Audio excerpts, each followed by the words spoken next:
Siyempre, para magawa natin yun, kailangan natin ng switch, no?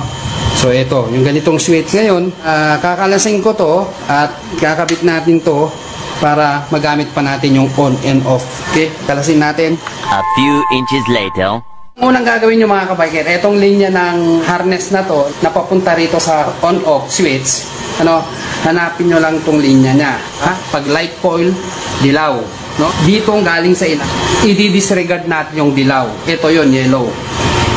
Ayan.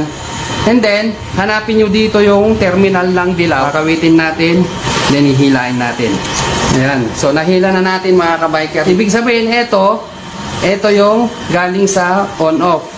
Ito naman galing sa stator na nakakonect sa rectifier. Kabit natin.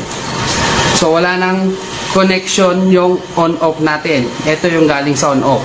Ngayon, i-connect natin to sa accessory wire. Alam naman natin ang accessory wire, etong black. Pagkokonikin lang natin yung dalawang wire. Yan. Didilaw. And then ito sa accessories wire. Dito, sa tapat nito, dito lang. So, testing natin. Susian natin. Ayan. Ayan, hirap natin sa pader. Tignan natin kung iilaw na kaagad. Ayan.